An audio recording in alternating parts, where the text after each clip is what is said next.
Hello दोस्तों, आज एक तोते की कहानी सुनाता हूँ। एक जंगल था, उसमें एक तोता रहता था।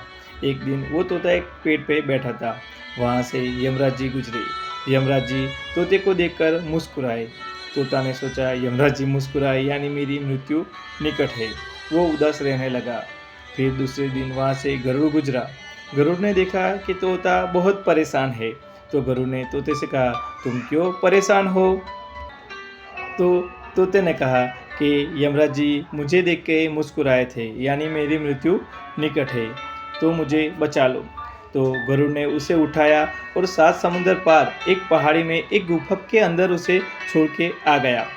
फिर तोते ने कहा कि गरुड़ जी, आप तो यमराज जी के मित्र हैं, तो आप उनसे बात करिए, मेरी मृत्यु न ले। तो ठीक है, मैं यमराज जी से मिलने जाता हूँ। गरुड़ यमराज जी से मिलने गए और उसने कहा कि तुम तोते के प्राण क्यों लेने वाले हो और तुम उस दिन क्यों हंस रहे थे? तो यमराज जी ने कहा कि मैं उसे देखकर इसलिए हंस रहा था कि उसकी मृत्यु 7 समुंदर पार एक पहाड़ के अंदर एक गुफा के अंदर है। इसलिए उसको देख के मैं सोच रहा था कि ये तोता इस 3 दिन के अंदर इस 7 समुंदर पार उस पहाड़ी पर कैसे जाएगा उस गुफा के अंदर। और उस गुफा के अंदर एक सांप ने उसे डस लिया और उसकी मृत्यु हो गई और उसकी आत्मा यमराज जी के पास आ गई। दोस्तों, यमराज जी ने हमें एक सीख दी है कि मृत्यु से हम नहीं भाग सकते।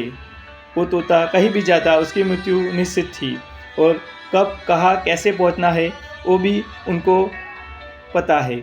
इसलिए दोस्तों, मृत्यु से मत भागो, हमें अपना कर्म करना चाहिए, अच्छे इंसान बनिए और अपनी लाइफ को एंजॉय कीजिए, हर पल को एंजॉय कीजिए।